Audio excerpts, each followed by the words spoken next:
All right, so hello. This should be going live right now. Penguin problems notwithstanding. So I am here today with a little bit of a different sort of stream. I'm doing my face for the first time in a long time.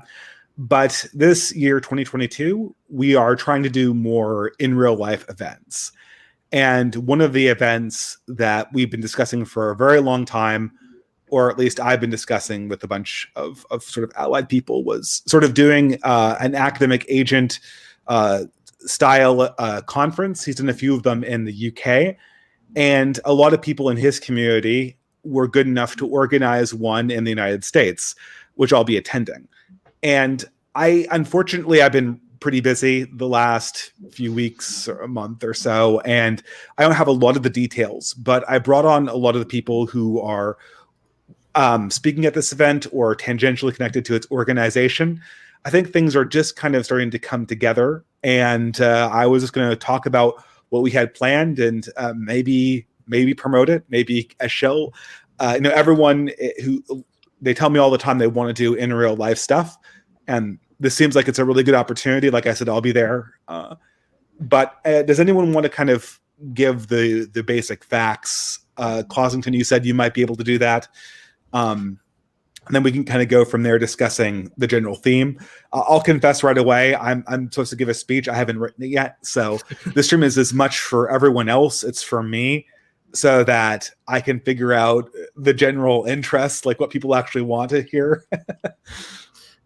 Thanks, Dave. I'm working directly with the organizers at the Skylings website to bring this thing forward. Recently, or like I'd say over the last year, Academic Agent has been lamenting a sort of lack of seriousness on the right in terms of IRL networking, community building, and in real life action. And so he first put together the Basket Weavers Discord server to have sort of small scale meetups where people can network, make friends, and then hopefully develop this into a much more serious organization. And then that culminated into the UK event where he had all of all of the big channels from the UK, his UK sphere, come give speeches, have a good time. I think everyone thoroughly enjoyed the UK event. And so a few of the guys from America asked, hey, like, why can't we just put something on ourselves? And so after several months of toil, our two guys have successfully booked a venue. They're working with the venue to set up all of the equipment so that we can have as amazing of an event as possible. Everyone on this panel here is going to give a speech there. There's also going to be Charlemagne, Turnip, Radlib, a few other, and quite a few other guys. Don the Pleb. It's going to be a fun time of speeches and shenanigans. I've always wanted to meet Radlib in person. I think he'd be a fun guy to hang out with. He can rock a bow tie, more than most people can. Yeah, I mean, I don't think anyone has ever said a bad thing about Radlib in his entire life. He's been absolutely charming on every single stream I've seen him on. The tickets are selling out very quickly. There are only about a dozen tickets left. So in terms of tickets, pricing, and also merchandise that we are selling single rooms for 700. Well, let me clarify what you're buying with the tickets. You're buying. This event is a 3-day event hosted at a conference resort in just outside of Nashville. The ticket includes breakfast, lunch, dinner, all of your meals. It includes 2 nights in the hotel or in the resort. and it includes, I guess, well, it includes all of the fun speeches and events that actually go on in the conference itself. So there are tickets for a single room that go for $700. There are double tickets that go for $500. So that's so a single room is, well, we only have one single room left, but it's a nice big king-sized suite, king-sized bed suite. Trust me, like these, it's a really nice room. Um, and then the doubles are two queen-sized beds.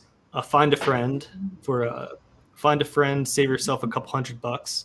Double tickets are $500, and then we are selling. It's called the event book. It is essentially going to be the transcripts of all of the speeches compiled together, as well as some other promotional material. And that's going to go for $65. Yeah, it's going to be a great time. Like I'm sure as hell going to enjoy it. Yeah, actually, I think if we're gonna try to, I don't know what people want to talk about for this hour. I have a sort of lined up for an hour to talk about whatever people want to talk about. But I think the thing is, to keep in mind is I imagine that this event is going to be the first of many, God willing. And the second thing is that I think Academic Agent's model, and I really approve of this model, is to sort of build small cadres of friends that have this as a common interest. Not to do anything like build large organizations that are fancy and that have something that's scary that could obviously create some trouble for people, but rather just create connections and networks. After these last 2 years of lockdown, I think that everyone is feeling really isolated, and I think and I'm kind of putting words in a lot of people's mouths, so please forgive me if I'm being presumptuous. But I think that the design of this event and future ones that we've talked about privately amongst ourselves is to sort of create a rolling set of significant social engagements, things that would be worth traveling for, perhaps, whether they're a night or whether they're more like a conference like this thing, but still ones that are more intimate and more designed to just get people to talk to each other and build friendships around the common interests of the things that we discuss on the channel, and that's our collective channels, I should say. And I think that's more or less what we're going for. Would anyone want to comment on that? I mean, the UK is much easier because like I've seen the number of IRL events his community has put on, and like they have like IRL meetups of like, I don't know, 6 people to like a dozen people like every other month. And I mean, that's one way of creating a very tight knit group of actual IRL friends, like build friendships that'll last for a while. You almost said "Build Back Better," didn't you? I almost did. I saw you. I saw you catch yourself on that one. But for all intents and purposes, in terms of creating, I guess, a better network of people on the right, one of the best ways of doing that is either collabing online through live streams, and then there's also IRL collaborations, which, I mean, it takes a certain level of seriousness to actually engage in these sort of activities, and that really does put you out. It puts you out there, and B, it actually forms meaningful bonds between people. So if you want to go from this sort of miasma of chaotic online activity to something a little bit more meaningful and a lot less LARPy, you have to actually put in some real effort to show up. Yeah, and I think what we've determined really, and this is sort of one of our learnings, I would say it's more of a 2020 learning than a 2021 learning, and that is that the parasocial is just not working for us. Not least of which because we can't stay platformed.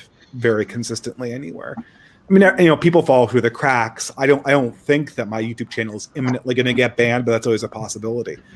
And so the whole parasocial thing just does not work for us at a very fundamental level.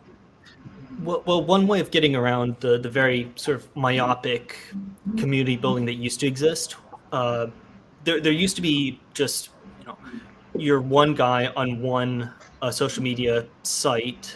Maybe you have a Twitter or something else, but you really specialize in one social media platform. Well, that's gone because of bannings. So the solutions are to create redundancies through alt tech, but there's also the solution of the old way of actually meeting people in real life and ditching the whole parasocial thing altogether. It's just a better social network, real life. Well, communities are never stronger than their three strongest leaders. And that's what you have to always keep in mind, is that oftentimes you'll find something like a parish or an organization you really like. And in the modern world, what will happen oftentimes is one or two of your core members will move away, and then the community will kind of fracture if they're not replaced by equally passionate people. And so a lot of what is part of the objective on, the dissident sphere is sort of to create critical mass of people who have, basically a similar worldview, even though there can be a lot of disagreement in our circles. God knows there's a lot of disagreement in our circles over pretty much everything. But to create a group of allies around yourself where you can consistently rely on having at least three very passionate people that are operating and able to do things socially at any given time, that will kind of create, I think, a longevity that is very hard to get in other contexts, and certainly something you can't get online. But I don't know. Anyone else want to say anything about the event? Yeah, I like the general conception that we're moving towards, where it's not this online parasocial kind of alternative influence network, dare I say, is kind of interesting, and it's actually lasted for several years, which is something that I thought was quite interesting. But I do think in terms of like what's feasible for this community of people, because it's not just like online gamers and whatever. It is a genuine kind of intellectual movement of people across the West, mostly in America. But I think this event would be moving in the right direction, where it does become a more legitimate social network of people that may have positions in various places and can kind of influence things outside of the sphere, not just in an ephemeral way, but maybe a more effective way. I was reading, I forget which organizer wrote this. It was on his Substack, but he was writing an article about, I'm pronouncing it wrong, like Nippon Kaigi in Japan. Clossington, do you know which guy this is? I have no clue.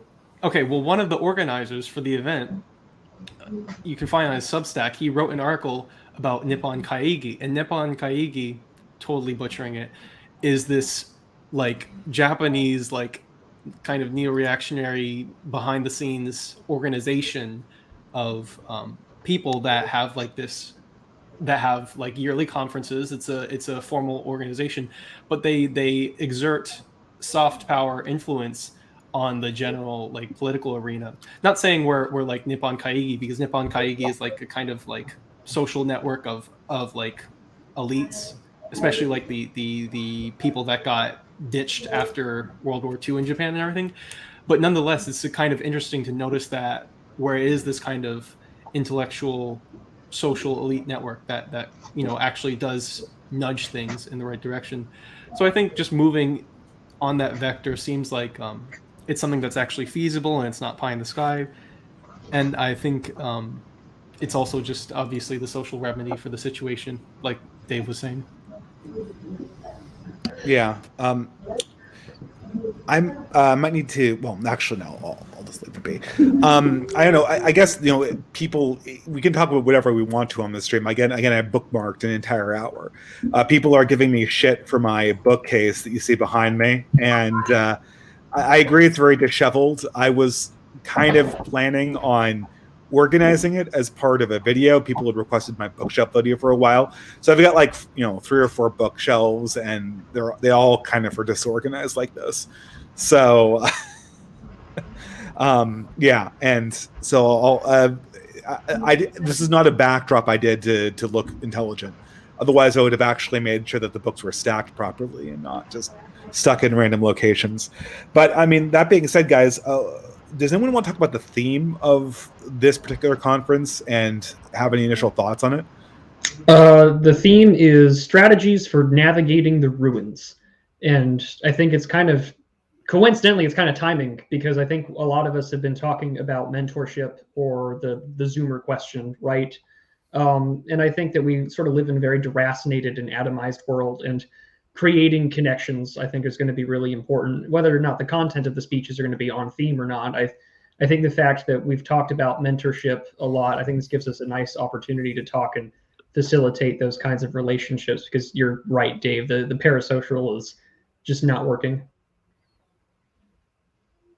Yeah. So can you elaborate on that a little bit? Because like that's the chief thing that I'm kind of concerned about is, well, not concerned, but like I'm kind of trying to figure out like more specifically what people are interested in, right? Like what are people, this is, people did this for things like Millennial too, is that I think people are tired of talking about unknown virus of unknown origins, and we're really ready to move on with different topics.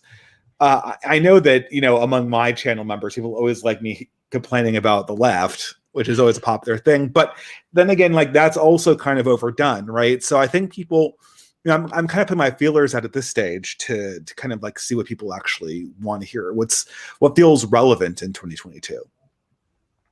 Well, I kind of in the same position myself, because when I was invited to speak, I wanted to stick to my strengths of what I talked about. And I was just like, do you mind if I talk about this topic, even if it's a little off of the theme? And after hearing everyone else sort of put their feelers out and feel the same way, I'm like, well, maybe I shouldn't just talk about what I think in a sort of blueprint kind of way, talk about, say, like what foreign relations should be in the next regime. It doesn't feel applicable. Why offer a policy prescription when there's no reason to, when you should be focusing on, strategies for navigating the ruins? So I'm right there with you, Dave. I really don't know what people want to hear. I think it's a good idea to put feelers out, because there's a lot of things worth discussing. And I think the fact that I've done it, Turnip's done it, Frody from Guide to Cultures talked about it, talking about facilitating the next generation, providing mentorship, I think would be a sort of a fitting relationship to the theme of the event. Well, the thing is I think that when you're talking about building up in the ruins, we're talking about a situation where there's going to be a lot of different approaches, and there's not going to be any one right answer. So yeah. I don't think that they're, even without that's a very broad theme, because I think the only thing that I think I wouldn't say that there's no wrong answers, because I think that there are a few very particular answers that are just wrong.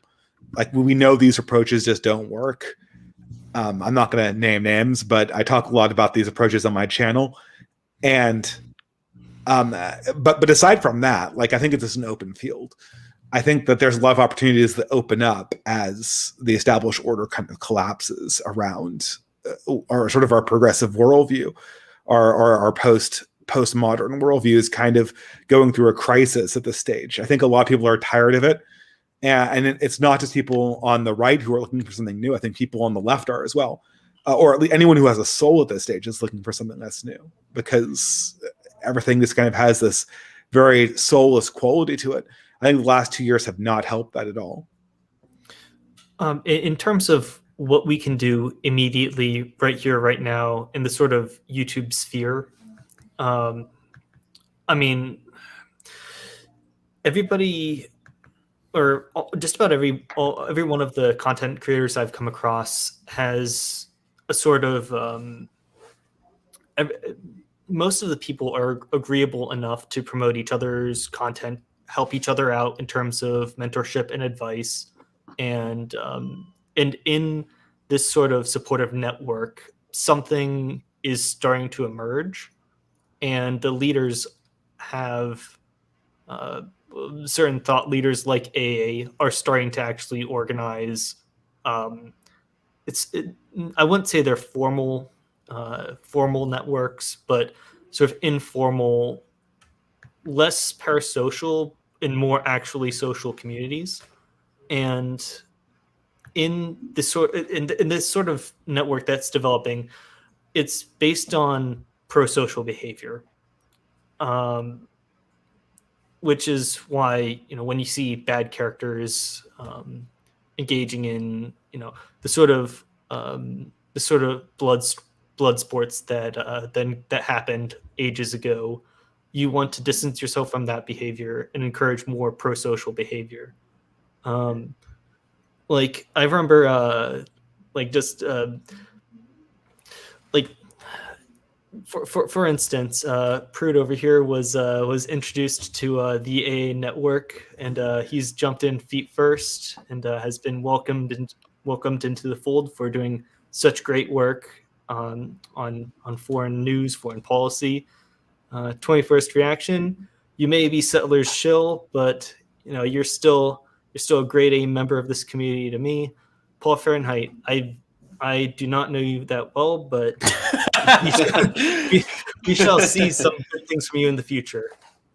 And if you don't stab too many people in the back, and you scratch other people's backs, you'll find that this community is very amenable. We'll help you out. We'll help shill, and out of this sort of mutual aid, I guess, something special will come.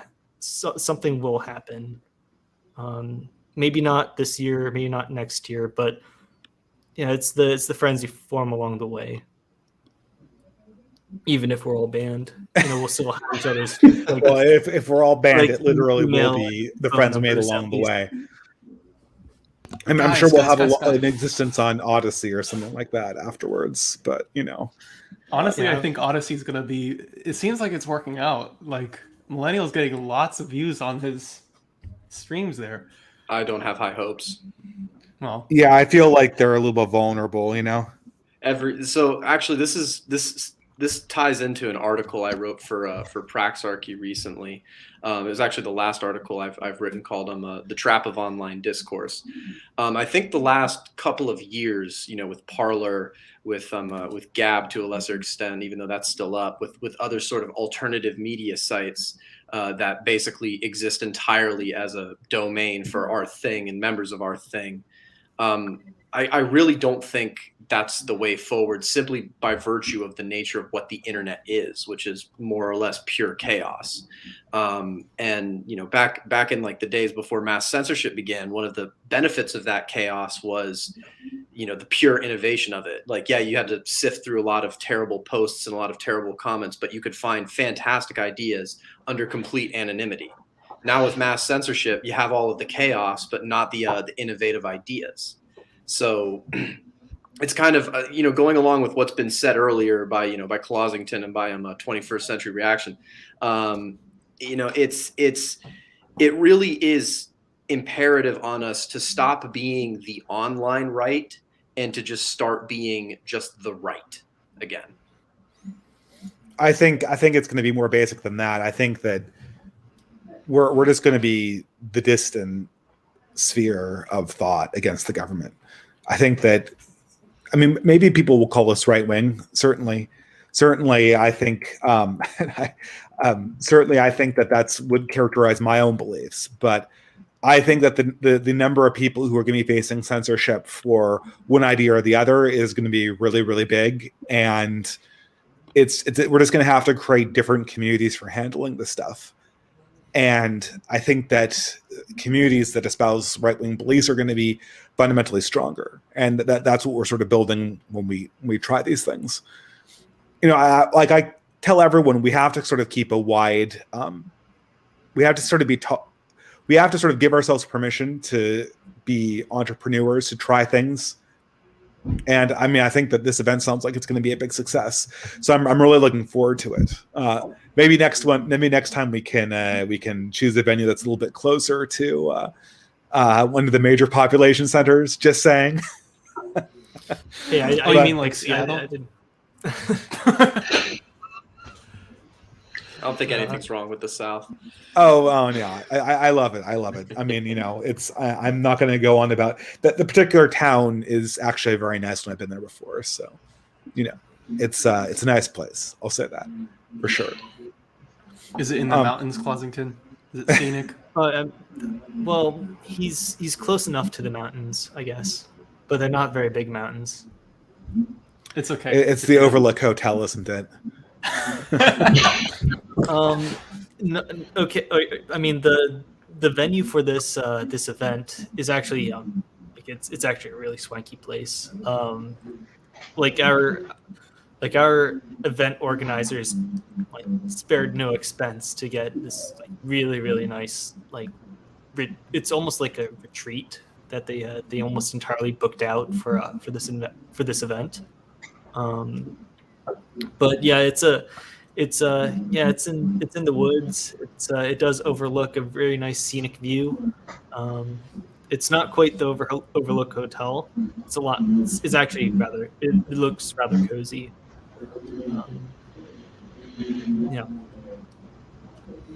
Yeah, I mean, it sounds great. I mean, really, I've been to conferences before. Most of the time, you're just socializing. I have the time I have.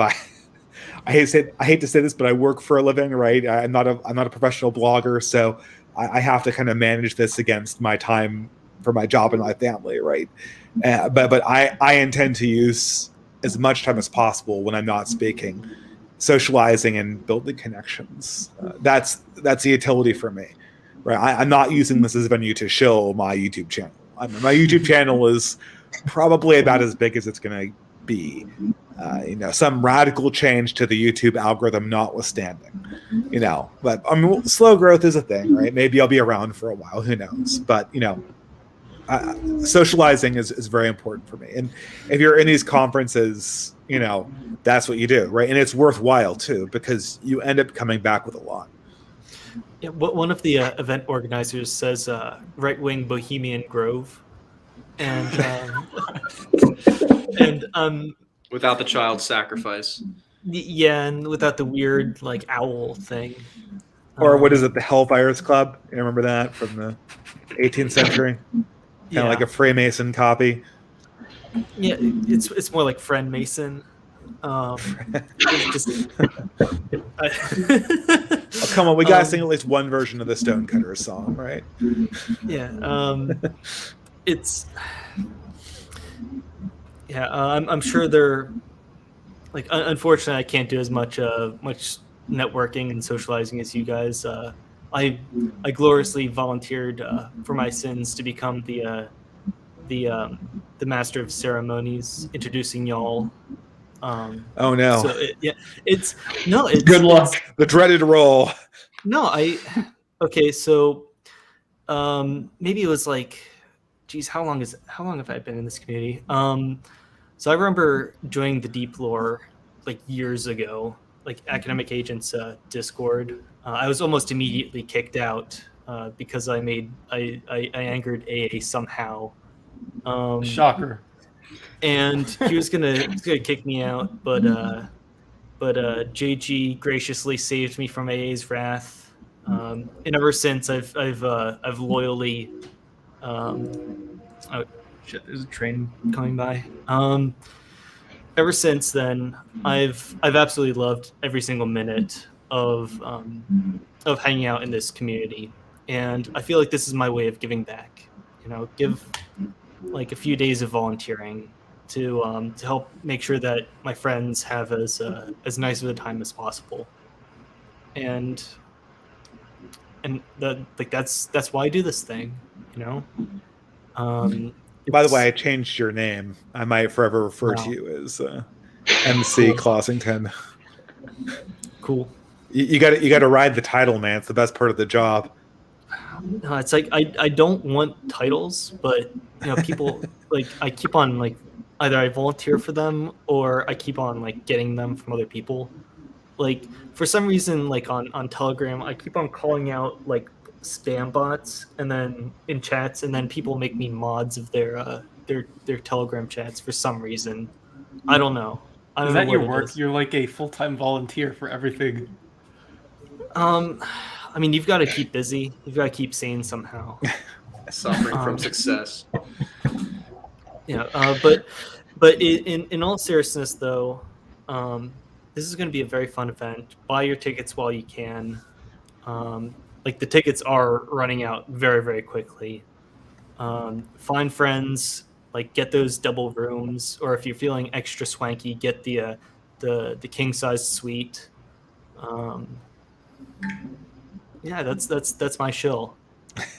Is there going to be a Zoomer sleepover? Are they putting us in those Oh, no. luxury? Of course. We're going into Come on, we're all man. gonna get put into the Zoomer pens. I make one exception. I think I need to stay as far away from Zoomers as possible.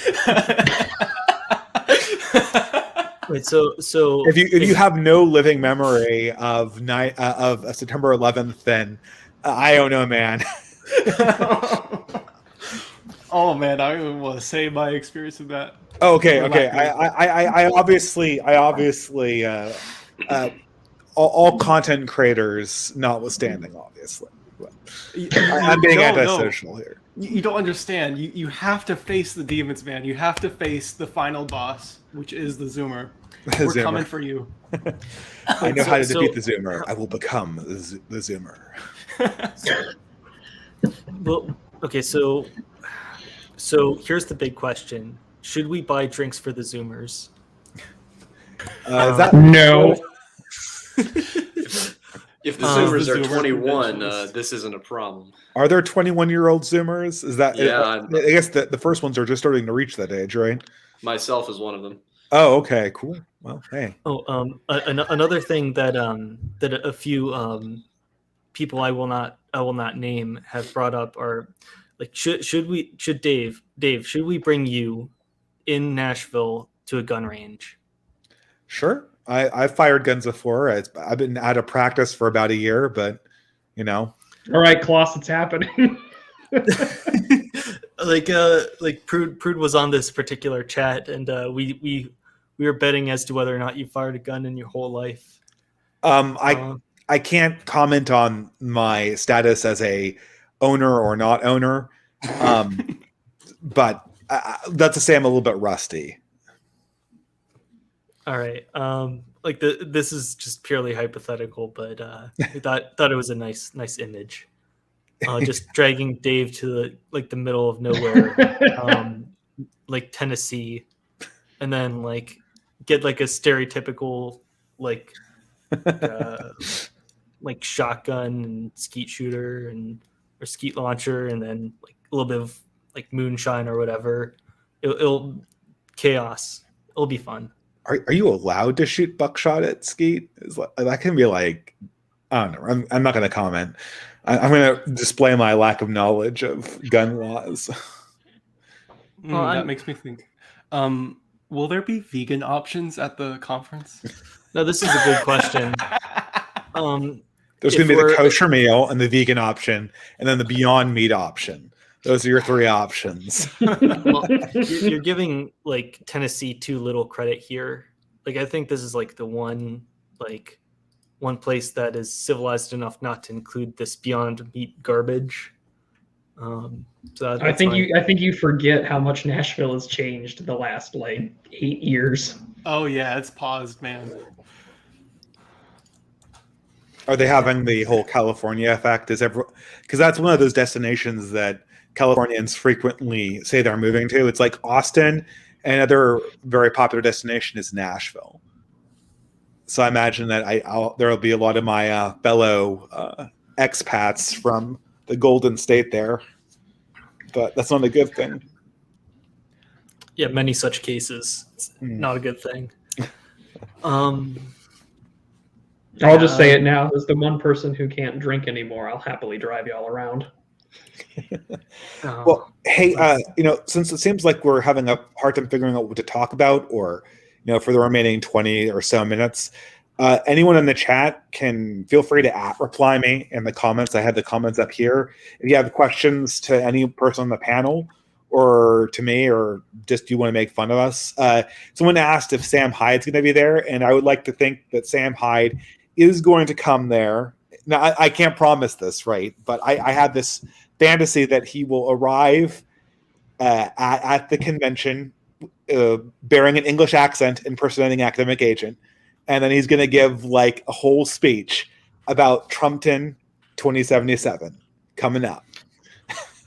Like, I think it was just a reference to my my profile pic, but that's like a little too literal. We could talk about our proposed talks. Yes. Yeah, Yes. like I have no clue what you guys are talking about, and I haven't written it yet, so like, I have about half of a speech. Well, I have a very decent sort of script that I've been adapting into a speech, but I don't know about y'all. IQ Shredders 2 win Clossington. Well, okay, so that script actually ballooned into like an hour and a half, like long script if I actually read it out. So like no.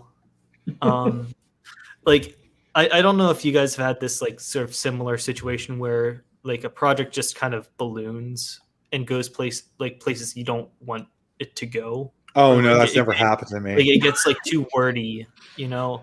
I would not like I don't like Dave is almost certainly not like a culprit of this sort of phenomenon at all, like the wordiness.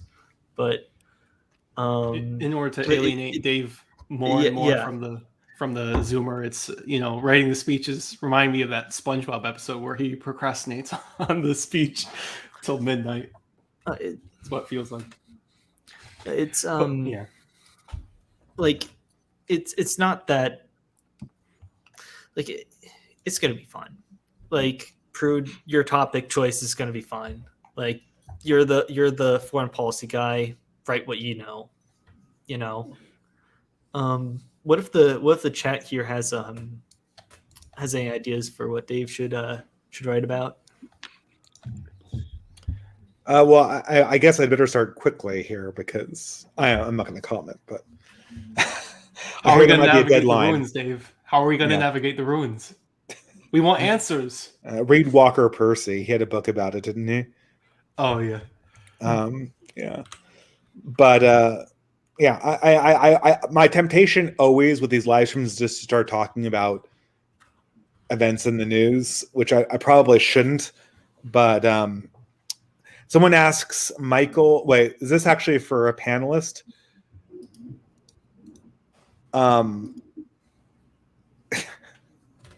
Someone's asking me to debate Vosh. Sure. It already happened. Yeah. It already happened. I actually wonder though if he would. That'll be. I actually wonder if he would have a conversation with me at this stage, with him being so much more popular than I am. It would be kind of funny. I'm certainly not. It certainly would be a very unpleasant experience because it would be just constantly like reframing. It's the typical formula, right? Yeah, people saying I need to talk more to people who disagree with me. And that's the thing. Like, initially when I started my channel, I was just having sort of contentious conversations all the time. But now it's almost like, what's the point, right? Because you have these contentious conversations with people on the right, and it almost feels sort of pointless because your main political obstacles are not really in the dialectic. There's an elephant, there's a progressive elephant in the room, and it's not you, right? And you really can't get platformed by any of the progressives that are worth talking to. You can get platformed by sort of their little gatekeepers like Xander Hall, the debate bros who just are completely dishonest in so many ways. But you can't really talk to anyone who's sincere. There was this person who interviewed Yarvin a while back, and it was the interviewee. I can't remember what his name was. He's a Substacker. And he said that Peterson and Rubin are looking for sort of a sincere conversation that doesn't exist. And that's kind of the problem we're dealing with right now, is that no sincere progressive wants to talk to a dissident. They don't like that dynamic very well. It's scary. There's too many uncomfortable questions that we can ask. And I'm sorry, there's a Charlemagne just entered. Hello, Charlemagne. Yo, I'm here. What's up? How's it going? Yeah, MC Closington. We're just talking about content we could produce for this upcoming event, or general topics of interest. Like Dave is asking for speech topics, I guess, because he's a little lost. Speech topics. I mean, I'm taking the event title very literally and trying to stay on title because I'm like that. So I mean, I'm just going to be talking about leaving the cities and going to rural areas versus living in the cities. People are going to be doing both, and I want to talk about the pros and cons of each, and what you should be doing in either of those locations. If that's a strategy you're taking. I think in terms of navigating the ruins, it's a very personal thing, but there are some general rules we can apply to each situation. So yeah, that's what I'm going to discuss. Someone's asking me for an in real life reading of Dan Abnett's The Horus Heresy. I have AKA like the sort of the sort of crap Warhammer 40,000 fan books. I have like 5 of those on the shelf behind me, actually. They drop off on quality really quickly. The Dan Abnett ones are actually the best ones, because he's the best of the various writers they have on staff over there. Which isn't saying much. They're thoroughly enjoyable though as trash literature though. Like I kind of feel bad for Morgoth, who's read, like, I don't know, like was it like a dozen of them, like 20 of these books, and like half of them are just, I know they're not good, but for his sins he reads bad Horus Heresy books the way like Dave watches BreadTube videos. Like it just keeps on doing it. In my half-written speech, it starts out talking about BreadTube, I'll confess.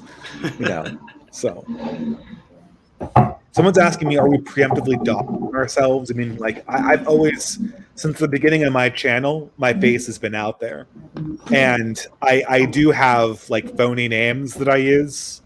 So people oftentimes assume I'm doxing myself, and I'm not. Like, it's, so it's, obviously, I think that the rule is that all promotional material, I'll just go as the distributist, because the phony names will probably confuse people. But, I like using pseudonyms. So I don't think anyone's doxing themselves by showing their faces. Closington seems to be doxing his $1 million home. Well, this is actually just a green screen. So. Say it ain't so. Oh, I know. I wish I could say that my lack of organization was an optical illusion, but it's the wretched reality I live in. Wall of books background midwit confirmed. Yeah, I feel the fact that they're not neatly stacked is actually sort of a Chad mood. Like, like I'm reading these books all the time, and I just shove them back into the bookcase wherever. I don't care about the aesthetics of anything. Isn't the whole right wing like shtick the aesthetics of the thing first and foremost? People are asking, do we have jobs other than YouTube? The answer for me is yes, certainly. Yes. I'm not a professional YouTuber. Yeah, there's no way. And very few people who make the sort of content we do, sort of distant content, can do it professionally, because there's not enough money in it, and you get cut off so easily. And it's a smaller community also, for the most part. I'm sure it would be much larger if we weren't completely throttled, and if people weren't constantly getting deplatformed, which is going to happen to all of us eventually. So, suggestions, talk about extended family, history, threats to roles in society. That seems very, very, very broad. But yeah, sure, I'll cover elements of that. But I don't know. I think I can take that now. I mean, the thing is, everything's under attack. Everything is being dismantled. So, like, if you want to narrow in on any particular thing, I mean, it's kind of the same story in all parts of society. Every traditional role is being demolished, and that's the situation we're just going to have to deal with. I think we have to get past this idea of like we're going to save Western civilization in like an intact and form that's congruent to 100 years in the past. That's just not happening at this point. We're going to pass through some sort of we were having a discussion the other night kind of about this. We're going to pass through I guess a sieve that's really going to select for people who can really survive the situation that is worsening around us, and ultimately that'll be a good thing. But someone was talking about this recently. I don't remember who it was. I think it was Apostolic Majesty.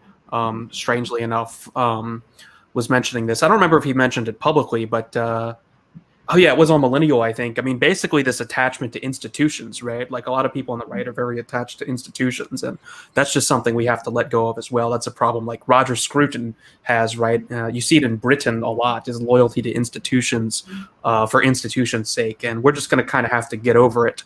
Maybe that'll be talked about at the event by somebody. I don't know. Maybe I can. Well, that offers some advantage, because if you're principled and if you focus on eternal truths, you don't have to apologize for institutions the way that shills do. And this is why sort of truthfulness and sincerity, I understand that people, we're all real politics guys, and we're all, a lot of us really like the irony bro culture. But in my mind, sincerity and truthfulness is just such a powerful weapon for the fact that our enemies are tethered to institutions that perennially lie. And so they end up having to defend these lies out of professional obligation. Not to derail the conversation too much, just to answer a question about the event in the chat. That's not derailing. That's getting us back on track. If you buy a double ticket, you will. It's a double room, so you will be paired up with someone else. So find a friend. You can there's a way of indicating who you're going to be bunking with if you get a double. If you would prefer to room with someone, but yeah, that's my answer to the question. Yeah. So find a friend, or we'll find a friend for you. People are just asking us general questions. I think that we have sort of 10 or 15 more minutes, so that might be a little bit difficult to give you long answers to these questions. I do like Charlemagne's insight about institutions. I'm reminded of G.K. Chesterton's analogy of the sinking ship, where we're not trying to save the ship, we're just trying to grab the correct provisions on our way off the ship. And because of that, the list of items that we take off implicitly has a sort of sacred quality to it, because of the fact that it's limited. The fact that this was saved and that wasn't. Paul mentioned earlier, it kind of was covered over where isn't the right all about being interested in the aesthetics more than the substance and everything. And of course we probably don't think that's true and everything, but I do think it's an interesting reference to the current extremely online situation where we have, where all these reactionary monarchist super based religious with the female anime PFPs and just this weird aesthetic attraction to these various right-wing ideologies and everything. So I think that this event is a clear solution to that. And so obviously, like navigating the ruins, the general topic, it is a deeply personal issue of how are all these like individual anons going to be able to persevere and self-improve without a larger community helping them. how are we going to unite over something that's coherent? I understand the whole distant sphere itself will probably be much larger, but this specific distant right group, how are we going to unite in a coherent manner? Well, actually, I think that's a rhetorical question, but that's a question I've actually been tackling throughout my long form content, both on Substack and on Praxarchy. That sort of question of what's the coherent dissident narrative going to be? The only answer I've really come to as of right now is that we need to get our priorities of work set up. Priority number one is Globo Homo must be destroyed by all means possible. By any means possible. That's priority number one. Everything else can fall from that. All right. And that priority number one is going to be hard enough. It'll be more than a Herculean task to accomplish it. But, that needs to be sort of our, marching orders in our mind as of right now, like nothing else. We might be able to have conversations, sure, about what the world after might look like, and those need to be had. But, until that is actually brought about, almost the vast majority of our energy should be spent on that first priority. Well, I somewhat disagree, but yeah, I agree. I mean, I would say that our first priority is survival. Right. But yeah, but it wasn't a rhetorical. Sorry. No, I had nothing else to say really. It wasn't a rhetorical question. It was more of a leading question where I was saying, what communities are going to allow these guys to persevere over the next several decades? What's going to give them the encouragement to self-improve? And then what's also the tradition that actually has persevered and resurrected itself through time and tribulation?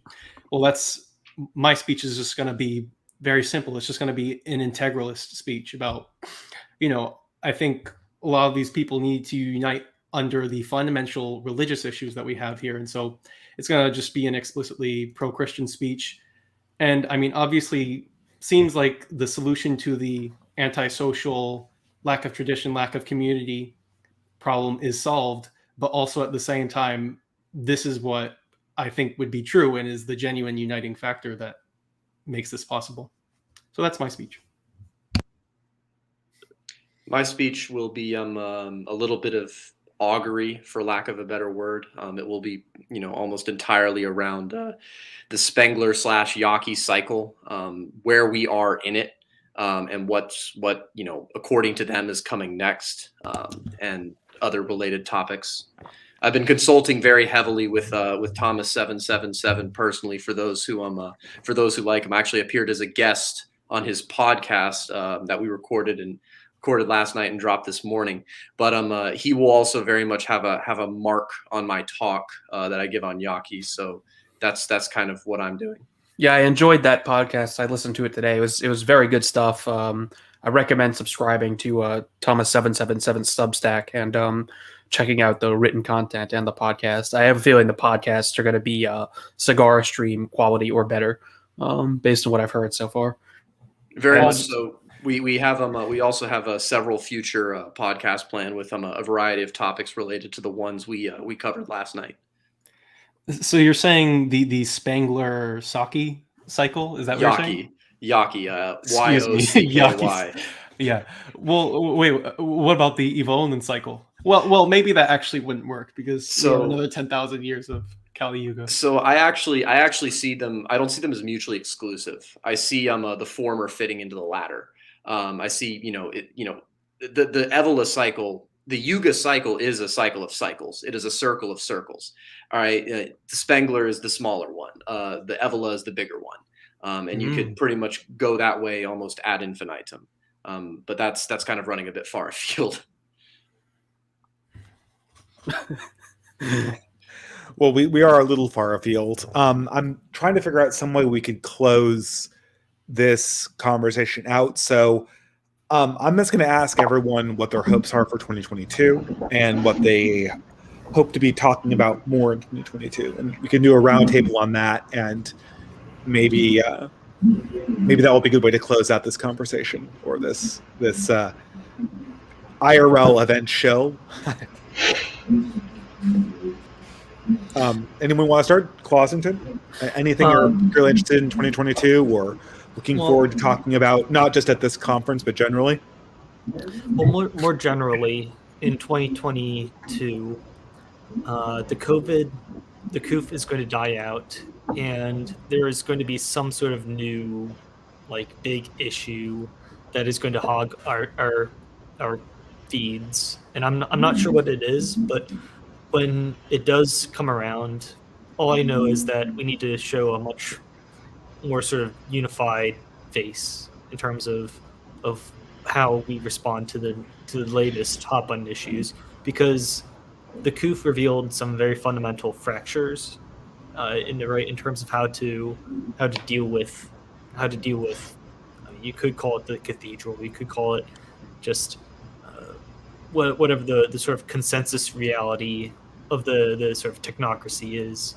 But when when the COOF dies out and the new issues emerge, we need to be on much more of the same page.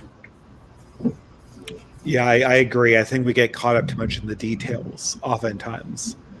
And there's just some sort of fundamental truths we can all agree on, and reframing it to the more fundamental issues is usually a good idea. Paul, do you have anything?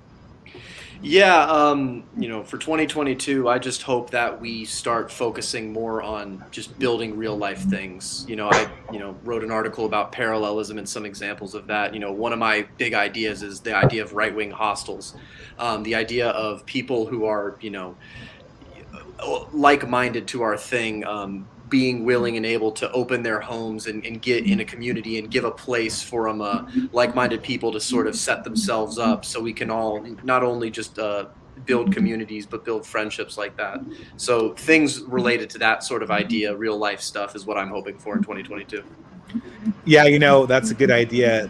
I always have this story. I don't know if I've talked about it on my stream before, but when I was in late high school, early college, one of my friends was able to go from one end of the continent of Europe to the other, just staying with people who played Magic the Gathering.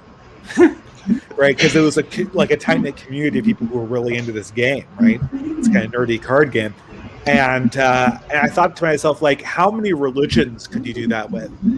It would be so strange, right? But really, if you're thinking about it, if you had a tight network, you should be able to do something like that, like go to a new place and have connections, just be there for you if you're a well-established person inside a given community. And that's something that, I mean, in some sense, it seems like the right, with its focus on quality over quantity, or I should say, ideally with its focus on quality over quantity, could accomplish that more than the left could, which is always about mass demotic politics. Very much so. But yeah.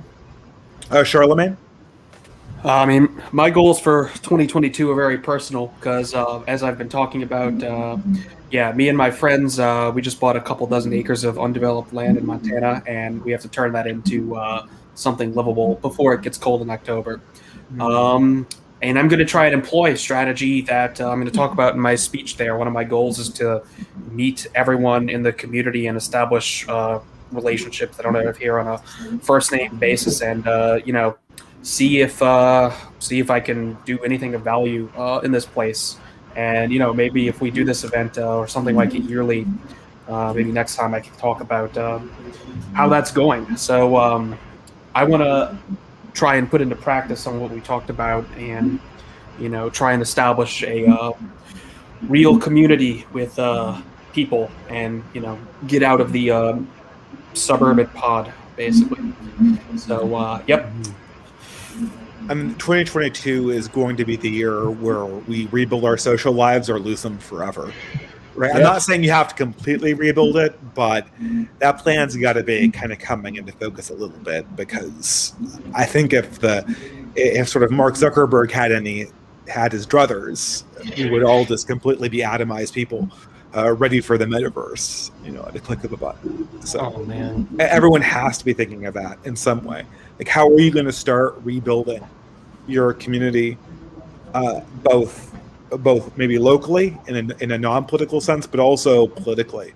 the people who you stand with against sort of the disintegration of things of value. And there should be as much overlap there as possible. But you can't force things. So, but those are great goals. Potentialist. My focus, I think, is just for 2022 is a variety of things. Content-wise, I think just to break out of the tight cast of what I sort of mainly talk about, I want to focus more on culture and in my faith. But outside of that, I've really been emphasizing just focusing on community. I think that if you want to talk about, like, we have the fundamental problem of low trust society. I talked recently just about the idea of, like, when's the last time you got to know your neighbor, or when's the last time you broke bread with them? Whether, and Charlemagne kind of touched on this about the city or small town living, you kind of have to know your role. And I think that we should focus a lot more on trying to foster community and getting people to actually care about where they live, because if not, it'll be very easy for a group of people to move in and just roll on over you. So those are some of my focuses. I do think that you have to focus on yourself, because I think for a lot of young people my age or younger, 26 and under, raised online, we have to find a way to break that cycle and encourage people to facilitate those real world connections. Yeah, I'm noticing a theme coming around here. I mean, it's not, I think that there's just so much to talk about here that it's sort of hard to cram it into the last 5 minutes of a live stream. But 21st, you're our resident Zoomer, right? That's right. Yeah. So I mean, hey, what's up in Zoomer land? Not the only one. Well, I'm sorry. I totally undersold this. We're a very young podcasting community. So. Yeah, he's gritting his teeth over that. Prudentialist, you were saying, what was that? So you're saying that you're gonna shift from the foreign policy tracks to Civ 5 Let's Plays? Say that again. I'm sorry. You're gonna shift from the foreign policy tracks to Civ 5 Let's Plays. Is that right? No.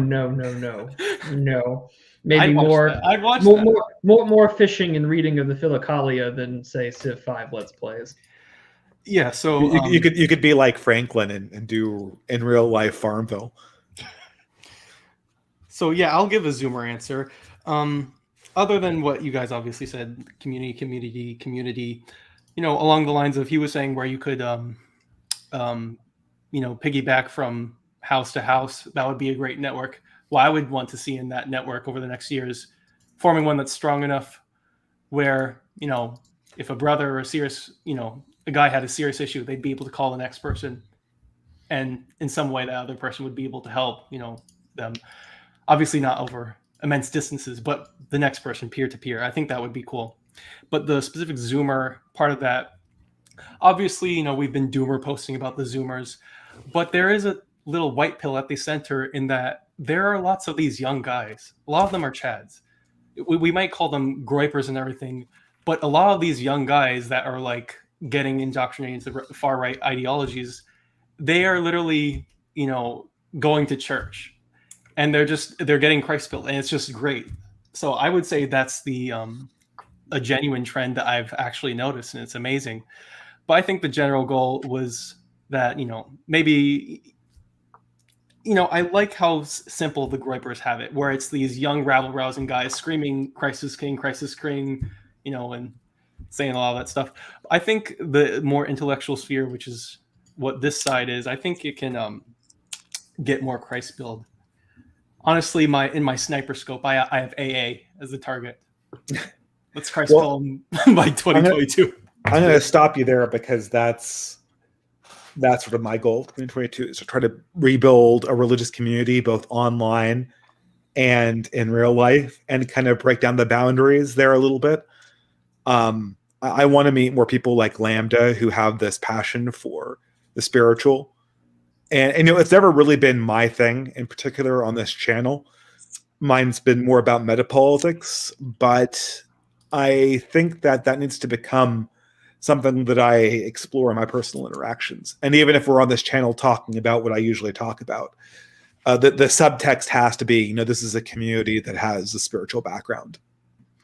And it's not just spiritual. It's just this moral foundation that we need to have. What it really is, the angst, the urge that we're going to have as this group is like, we can have our motivation by being angered by, you know, the left hurting us and everything, or we could have that fundamental motivation that comes from that moral, you know, spiritual background and everything. So yeah, if AA is listening, we're coming from. Let's do it. All right. Well, guys, we're out of time. Thank you so much for appearing on the stream. I think we've kind of exhausted the topics. Again, you're welcome anytime on my channel. And I'll see you guys all in real life, or I think most of you in real life at how do you pronounce it? The Skilding event? Sildings. Sildings. I love From the concept. Beowulf. Yeah. Sildings. Okay, I'll see you guys all at the Sildings event. And I think we've got an updated program whose link is in the description. So check that out. I'll also be probably posting in a lot of my Telegram feed, which goes to my very, very small, anonymous, and completely token Twitter account. So with that, guys, thank you so much for appearing on stream. And I hope everyone has a wonderful, blessed night.